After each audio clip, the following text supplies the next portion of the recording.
All right, it is showtime. We are live. Hello, everybody. In case you didn't know me and you're watching this for the first time, my name is Ramzi Majaba. I'm a solution specialist out of Ottawa, Canada, which is another name they're using at my company for salespeople, sort of.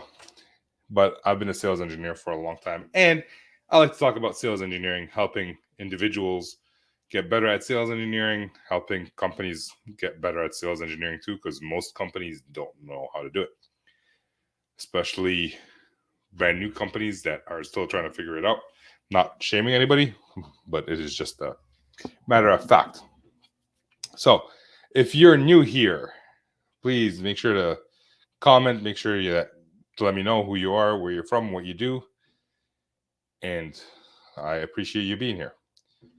And I want to say hi to Scott, who's been showing up to every single one of these. I appreciate you, man. So if anybody else is here, let me know.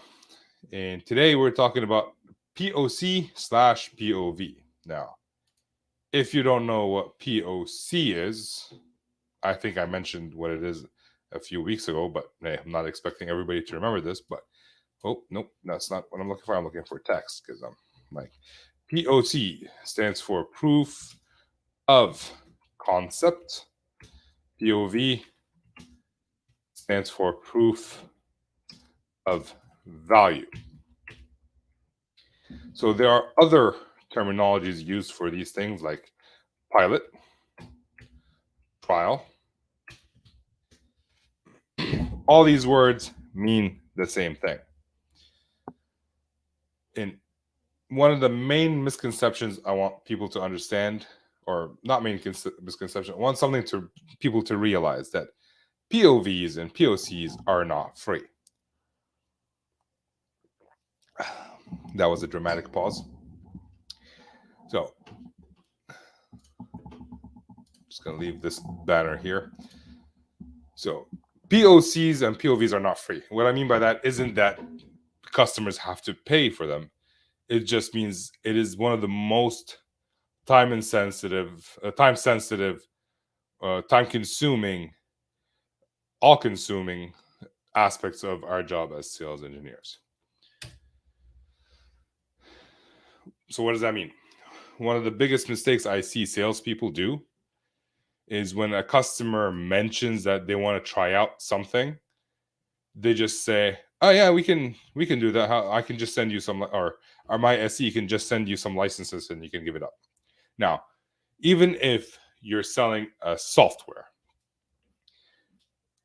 a POC will cost the vendor a lot of money.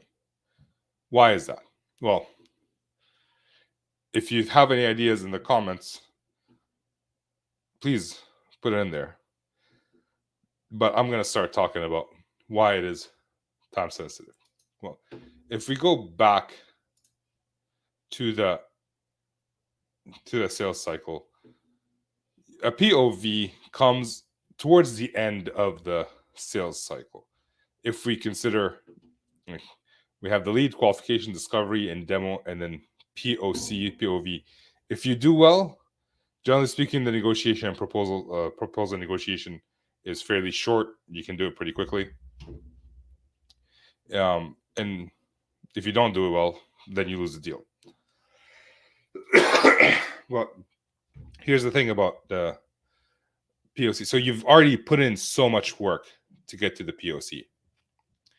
And a lot of sales people, or even SEs from what I've seen, is during the qualification call, if the SE was invited to the qualification call, even at this stage, they might offer free licenses that software engineers have worked for. And if you just offer it at that point in time, well, the customer may never appreciate it, may never use it. And at that point, they might just ghost you because each license costs money. So here's what Scott's saying. Each license costs money. So the more you give out, the more you pay, would be my guess.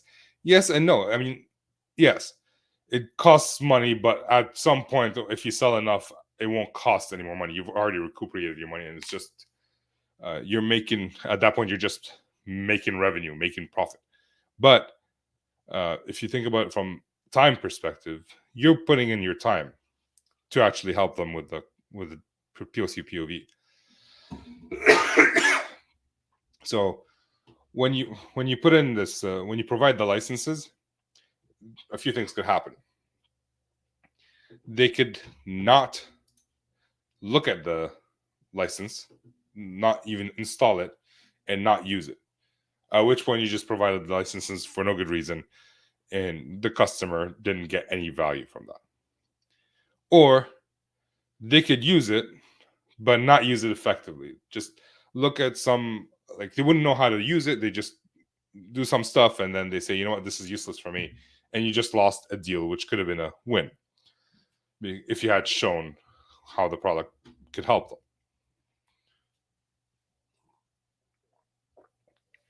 Or there's the concept of scope creep, where if you don't have any thought process or any understanding with the customer of what they're going to do, they might just keep asking for more and more things. And that's the most expensive of all, because now you're involved with the customer, you keep working with the customer, they keep asking you questions, you keep opening tickets because they ran into issues, you keep getting implementations involved or product management because you want to win the deal, but they keep adding more and more questions, more and more feature requests, more and more stuff, and the POC never ends. And I've been in situations where I've talked to colleagues and they tell me, we've been on this POC for 6 months and we are no closer to closing it than day one. So these are things to consider when you're looking at a POC. Right. So here are some processes that I think about. One, avoid POCs as much as possible. Excuse me. POCs, I've said this on multiple occasions. I'm just gonna take a sipical so I don't keep coughing constantly. There we go. POCs is where deals go to die. It's the black hole of the sales world for the reasons I mentioned above. They either ghost you, they never use it, they lose interest, or they just ask for too many things and you don't have an understanding. So if we do a good job in the discovery, if we do whiteboarding sessions, if we do a great demo, then maybe we can avoid the POC or the POV as much as possible.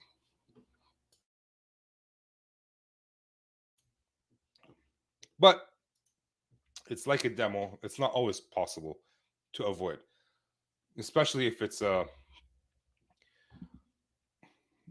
very expensive solution. Like if we're talking like someone has to pay $100,000 for a solution, they're most likely going to try it before they cough out that money. Cough out, get it? Yeah, I'm joking to myself. So give an inch and some will take miles. Makes sense. Yeah, and I don't mean it in a malicious way. It's just questions come up, right? And if you look at any product, no product is perfect. No product does 100% of what a customer wants. And if we're doing this, if we keep going through a sales cycle, a proof of value, and they keep adding more things, they keep delaying making the decision. And it could be very well a disservice to them because you need to make a decision whether it's yes or no. You keep wasting your time on this. And there's this little thing that it doesn't do. And instead of actually making the decision whether the 80% or the 90% that it does for you is good or bad. If it's good, buy it. If it's not, move on to the next opportunity or next, from a customer's perspective, next vendor for the next project.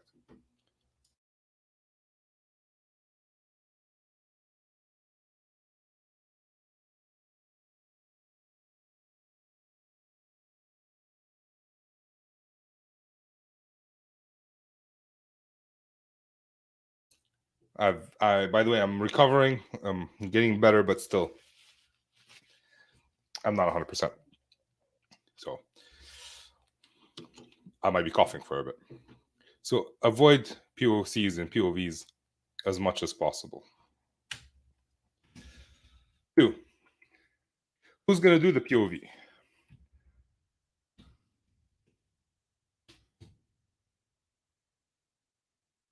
Why do I ask that now? Most of us think when we're going to do a POV, it's the sales engineer who does it.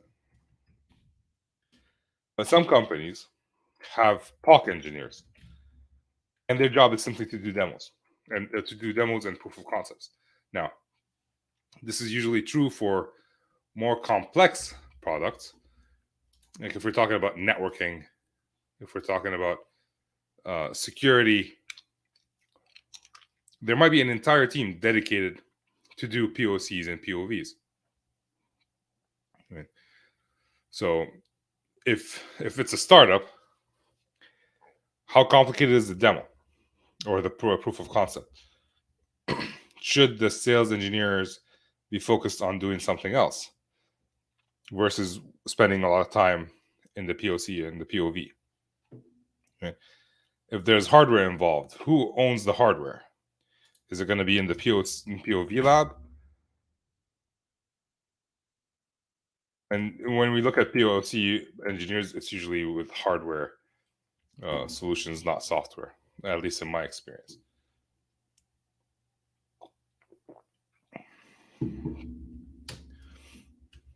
So it's usually sales engineers, or you can have POC labs. What is the lead time before a POV? And again, this is true for hardware a lot more than software. When we're looking at hardware, sometimes a lot of teams don't have the right hardware for a POV on a moment's notice. There might be like a demo pool or a demo unit pool, and you might need to actually put in an order to get the equipment in so that you can actually do the POC or the POV. So the question is, how long are you willing to make the customer wait to get the equipment? If you want a short lead time, that means you have to get a lot more equipment in the demo pool, and that's going to cost you money. If it's a long lead time, you're running the risk of losing the customer's interest. Right? And even like if we're talking about from a software perspective, depending on how complicated the software is, how many POCs can you be running at one point with one sales engineer? Is there a limit? Because if there is, you're gonna have to figure out if you need to do more, you're gonna have to hire more people.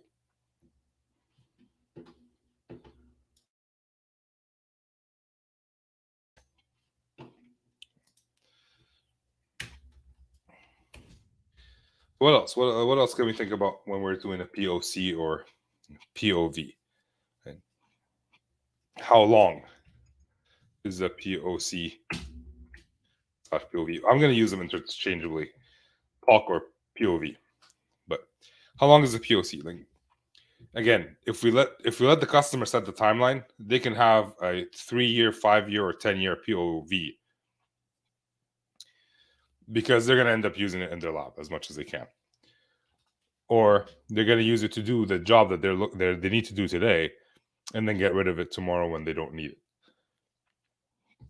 What is the minimum amount of time? Like if you go to buy a car, some companies will let you take a car home and keep it for a week, so you can learn to live with it. You can fall in love with it. And others, they let you drive around the neighborhood like for 10-20 minutes, and you have to give it back. One is allowing you to get a feel for it, and then you have to make a decision. The other one's making you fall in love with it, and also find every single quirk that you might not like in that car. So these are things to look at. In my mind, the shorter the POV, the better. It should be enough to give them a taste of what they're going to have, but it's not going to solve every single problem in the POV or POC.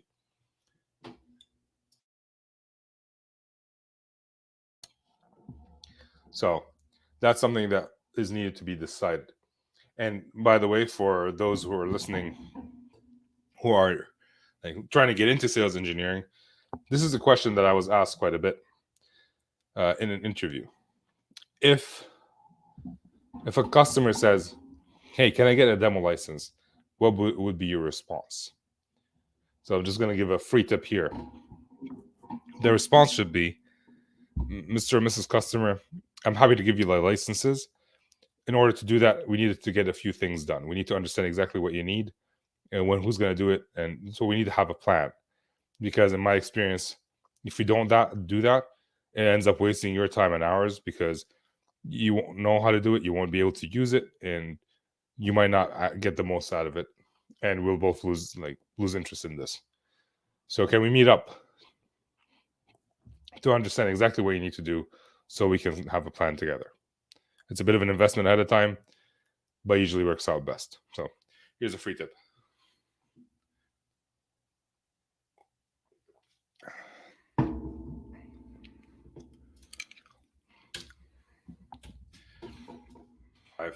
So the fifth thing that I usually look at when I'm trying to look at a POC is to have a POC plan. So what is a POC plan? A POC plan, like we can do a 5-week course about proof of concepts, by the way. So we're trying to cover everything in like 30 minutes. It's going to be hard, but at least we'll have an idea. A POC plan, what does it involve? Well, for one, let's do A. Yeah, let's do this. Okay. Who from the vendor side is involved?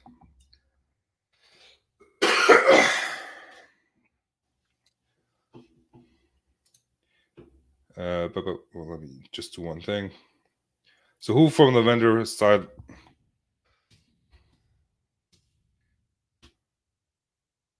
is involved? What does that mean? It means like who's running the show? The SE is running the show usually for a POC. They're the product managers. So SE usually, unless you have a POC engineer. Then you have the account executive or account manager. They're usually involved. They're not hands-on, but they have to be involved. They have to be aware. They might, because they're going to be communicating with the decision makers.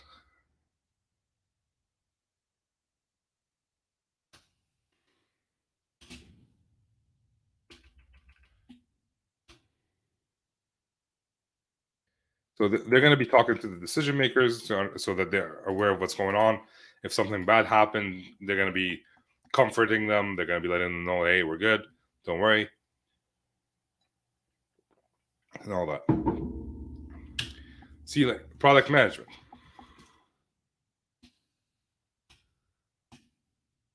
I can't write today.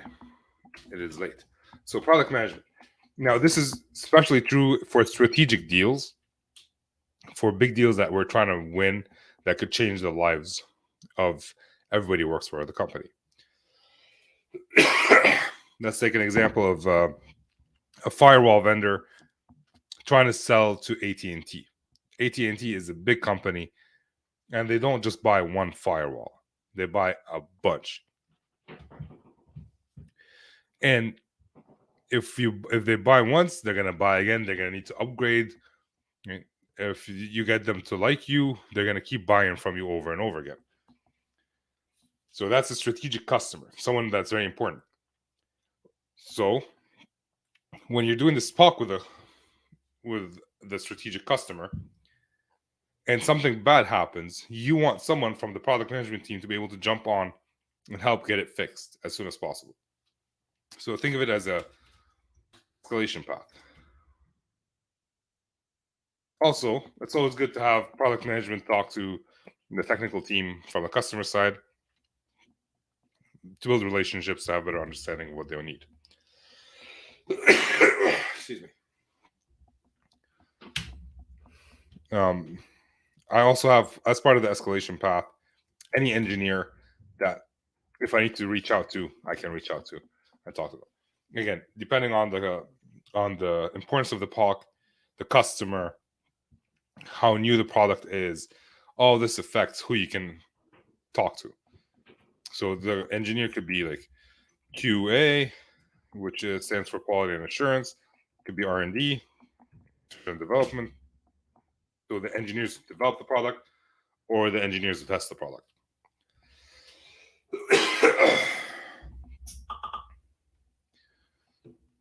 Okay. Then you're going to talk about, okay, who from the customer side is involved. The worst thing is going to a customer not knowing who you're going to have to talk to.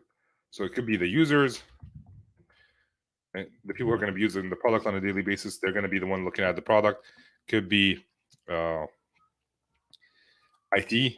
Like, for example, if you're selling Salesforce, right, to a customer, like any CRM, the people who are using it are obviously the users, which are in this case salespeople, potentially sales engineers as well.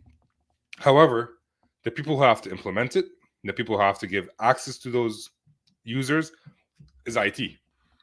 So now we're dependent on IT to allow us to come in and do something, install the CRM in their environment, even if it's a SaaS, right? You have to give people access.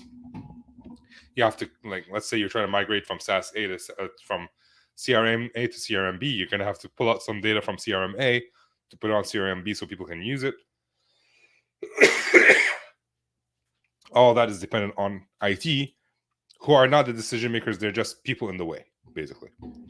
And I'm not saying IT are in the way. It's just for this situation, they don't affect the decision, but they can affect the performance.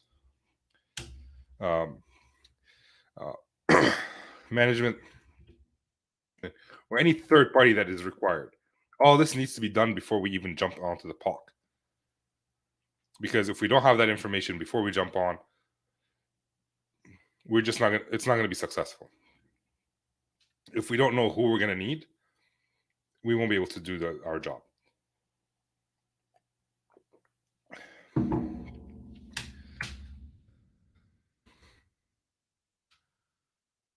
So, and then we're going to talk about like what we need. The POC plan will include what are the milestones needed to be achieved.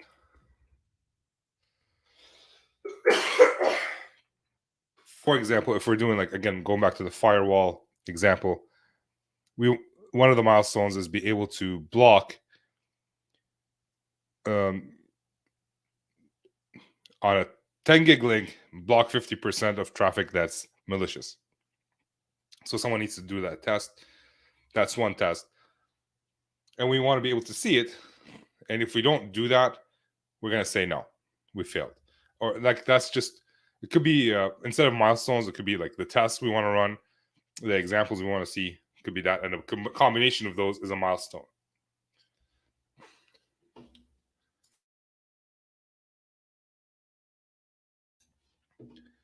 Right. Then for no go criteria, okay, if we fail this test or this milestone, we're done. We're not going to keep going. We don't care about this. If it doesn't do this basic thing, we won't be able to do it. Right? Dates. When are we going to do each of these tests? When are we going to receive the equipment or the software licenses? Who's going to do the initial meet, the launch meeting? When are we going to have touch points? All this stuff. By the way, if you want more information, or not more information, if you're interested in proof of concepts and you do a lot of proof of concepts, I can recommend success.app and proverity.com, I think. Proverity. Proverity.com. So these are two software, two SaaS used to manage the proof of concept process. Yeah, I like both of them. I'm pretty sure. What's it called? Success.app offers a free option. I think it's 10 POCs per customer per year. I don't know about Proverity. I'm not affiliated with either one of them. I am friends with people from these places, so check them out. I won't make any money out of you checking them out, but you might get use of that. Excuse me. So these could be useful things. It is my pleasure. So dates and success criteria. So these are some of the, like, when you're looking at the POC plan, this is what you're looking for. Like, hey, if we do all this, you're gonna buy, or you're gonna not buy. If we don't do this, we can just ignore everything. We're not gonna add any new tests to the plan unless you pay for it at that point. So this could be a 5-day course. So that's something that needs to be looked at. So let me know if you have any questions about that. And then the number 6 here, going back to the original 1, 2, 3, 4. Can I change these from?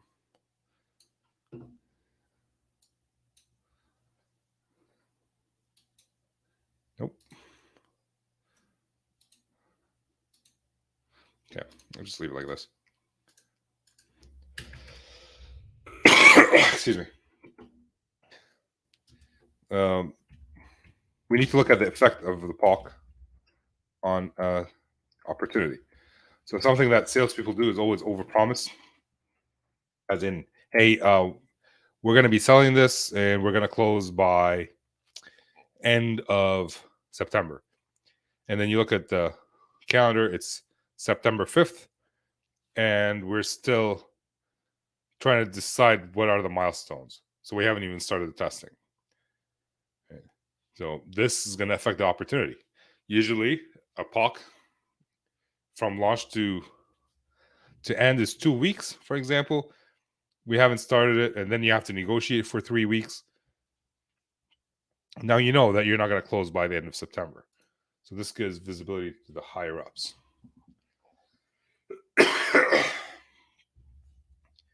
And what do you do about repeat?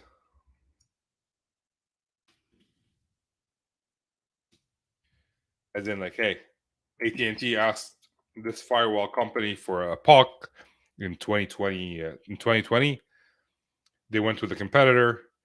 They asked for a POC in 2021. They went with a competitor. 2022 again. So either we're doing something wrong, or the customer is using us as column fodder, right? Especially if we didn't manage this properly. They're just saying, hey, we're telling vendor B that we're talking to vendor A, so that vendor B can give us a bigger discount. They're worried about losing. Or it could be that we're not just showing the right things, or our product sucks, at which point the SE should find another company. Actually, speaking of resources, Paul Towers, he came on last week on Thursday from Oakwire. You can get that. You can capture that information in Oakwire, so that the next time you have an opportunity with the same customer, you have all that information. You know why you lost, and even if it's with a different customer but similar product, similar problem, you can capture that information. So check Oakwire out as well. I mean, there's so many things that we can talk about with the POC. If you have any questions and you're watching this, whether it's now live or later, make sure to ping me, let me know, and I'm happy to have a session just answering questions about POCs, about demos, discovery, qualification, pretty much everything we talked about. We've talked about a lot of stuff over the last few weeks when it comes to the back end process and the front end process, right? So just send me these questions, put them in the comments of this YouTube video, and I'm happy to answer those. So I think that's it for today. I will end this call. Again, thank you for everybody for jumping on. Thank you for being here. I really appreciate those of you who are showing up. I hope this is useful. If you do find them useful, make sure to share them, like and subscribe, and whatever else YouTubers say. So that's it for today. Have a great night.